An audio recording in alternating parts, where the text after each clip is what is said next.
कि मेरा शेर घाटी का पठान भाई मजलिस के साथ है। अपना उसूल क्या है? एक बार जो कमिटमेंट कर ली उसके बाद तो अपने तुम कहीं भी जाओ, ये बिहार की आवाम करारा जवाब देगी तुमको। 4 का 24 लाना है ना, एक होना पड़ेगा, मुत्तहिद होना पड़ेगा, इत्तेहाद पैदा करना पड़ेगा।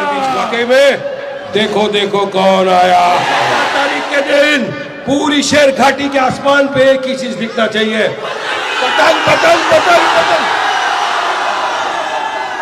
डायस पर तशरीफ फरमा ऑल इंडिया मजलिस इत्तेहादुल मुस्लिमीन के सदर, मुसलमानों की, दलितों की, मजलूमों की बेबाक आवाज, मेंबर ऑफ पार्लियामेंट अलहाज बैरिस्टर असदुद्दीन ओवैसी साहब, मजलिस इत्तेहादुल मुस्लिमीन बिहार के सदर और एमएलए मोहतरम जनाब अख्तर ईमान साहब, युवा नेता आदिल हसन साहब, नामपल्ली एमएलए माजिद हसन साहब, आज के जलसे के तमाम ऑर्गेनाइजर्स और यहाँ मौजूद मेरे दोस्तों, मेरे बुजुर्गों, मेरे भाइयों,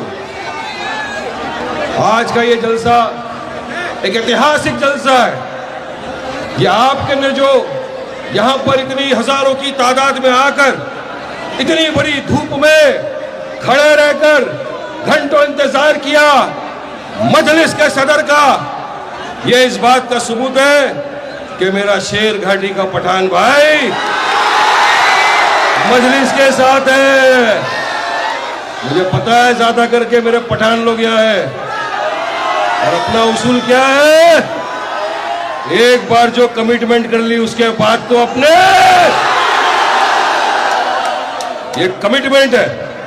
आज तक आपने मुख्तलिफ सियासत पार्टियों को अपने वोटों से नवाजा, इक्तदार की कुर्सी पर बिठाया, लेकिन यकीन मानिए वोट आपका लिया अपने बाप की जागीर समझकर, इक्तदार की कुर्सी पर तो बैठ गए, मगर आपने जब उनको आवाज दी, आपने जब गुहार लगाई कि आओ हमारा काम करो, आओ हमारे बच्चों का मुस्तकबिल संवारने का जो वादा किया था उसको पूरा करो, ये घर में बैठ गए, फेविकॉल लगा के मुंह में दही जमा कर बैठ गए।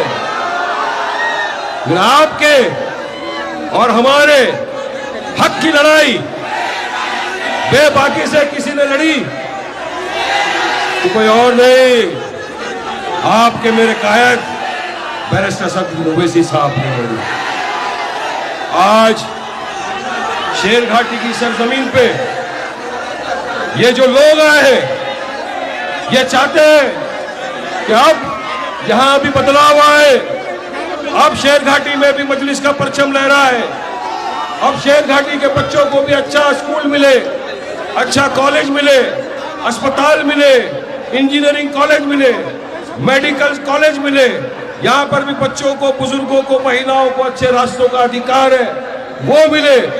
इसलिए आपके पास एक विकल्प की तौर पर मजलिस इत्तेहादुल मुस्लिमीन आई है। ये मौका मत छोड़ना मेरे भाइयों, याद रखना मेरी बात को। ये मजलिस एक ऐसी वाहिद पार्टी है जो यकीन करके इस काम करने में, हमारा काम ही हमारी पहचान है। आपने देखा होगा 19 में हम चुनाव लड़े, 20 में 19 सीटों पर लड़े, 5 को कामयाबी मिली, लोगों ने दुआओं से नवाजा, मोहब्बतों से नवाजा, वोट दिया मजलिस को, वोट दिया असद ओवैसी साहब को, मगर कुछ चुनिंदा लोग, 4 लोग अपने ईमान का सौदा कर दिया और चले गए, कुछ चुनिंदा रुपयों की लालच में जाकर बैठ गए आरजेडी। याद रखो, तुम कहीं भी जाओ, ये बिहार की आवाम करारा जवाब देगी तुमको। 4 का 24 लाना है ना, एक होना पड़ेगा, मुत्तहिद होना पड़ेगा, इत्तेहाद पैदा करना पड़ेगा और एक साथ कांधे से कांधा मिलाकर लड़ना पड़ेगा। और विपक्ष की नींद हराम हो चुकी है कि आज हमारे बीच वाकई में देखो देखो कौन आया। वाकई में एक शेर है जो दहाड़ता है, हमारे लिए इंसाफ की गुहार लगाता है। शेर घाटी का पठान, शेर घाटी का युवा और एक एक बुजुर्ग और मेरी मां बहनों ने फैसला किया है, अब इंशाअल्लाह ताला मजलिस इत्तेहादुल मुस्लिमीन का साथ देना है। तो 14 तारीख के दिन पूरी शेर घाटी के आसमान पे एक ही चीज दिखना चाहिए, पठान पठान पठान पठान। पठान की जुबान है, पठान की लाज रख लेना भाइयों बहनों। पठान भाई है, डबल रिश्ता है मेरा तुम्हारे साथ, है ना। वो झूमे जो पठान तो अच्छे अच्छे की खोपड़ी हिल जाए, हिला दो और उनको बता दो अपनी कुर्सी की पेटी बांध लो, मौसम बिगड़ने वाला है। शुक्रिया, अस्सलाम वालेकुम रहमतुल्लाहि व बरकातहू।